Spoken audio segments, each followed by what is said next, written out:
2 Kings chapter 6. Now the sons of the prophets said to Elisha, "Please take note that the place where we meet with you is too small for us. Please let us go to the Jordan where each of us can get a log so we can build ourselves a place to live there." "Go," said Elisha. Then one of them said, "Please come with your servants." "I will come," he replied. So Elisha went with them, and when they came to the Jordan they began to cut down some trees. As one of them was cutting down a tree, the iron axe head fell into the water. "Oh, my master," he cried out, "it was borrowed." "Where did it fall?" asked the man of God. And when he showed him the place, the man of God cut a stick, threw it there, and made the iron float. "Lift it out," he said, and the man reached out his hand and took it. Now the king of Aram was at war against Israel. After consulting with his servants, he said, "My camp will be in such and such a place." Then the man of God sent word to the king of Israel, "Be careful passing by this place, for the Arameans are going down there." So the king of Israel sent word to the place the man of God had pointed out. Time and again Elisha warned the king so that he was on his guard in such places.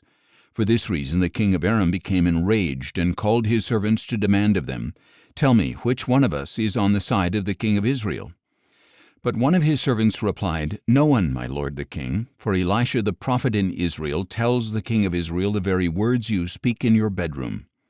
So the king said, "Go and see where he is, that I may send men to capture him." On receiving the report, "Elisha is in Dothan," the king of Aram sent horses, chariots, and a great army. They went there by night and surrounded the city. When the servant of the man of God got up and went out early in the morning, an army with horses and chariots had surrounded the city. So he asked Elisha, "O my master, what are we to do?" "Do not be afraid," Elisha answered, "for those who are with us are more than those who are with them." Then Elisha prayed, "O Lord, please open his eyes, that he may see." And the Lord opened the eyes of the young man, and he saw that the hills were full of horses and chariots of fire all around Elisha. As the Arameans came down against him, Elisha prayed to the Lord, "Please strike these people with blindness." So he struck them with blindness, according to the word of Elisha. And Elisha told them, "This is not the way, and this is not the city. Follow me, and I will take you to the man you are seeking." And he led them to Samaria. When they had entered Samaria, Elisha said, "O Lord, open the eyes of these men, that they may see." Then the Lord opened their eyes, and they looked around and discovered that they were in Samaria. And when the king of Israel saw them, he asked Elisha, "My father, shall I kill them? Shall I kill them?" "Do not kill them," he replied. "Would you kill those you have captured with your own sword or bow? Set food and water before them, that they may eat and drink and then return to their master." So the king prepared a great feast for them, and after they had finished eating and drinking, he sent them away, and they returned to their master. And the Aramean raiders did not come into the land of Israel again.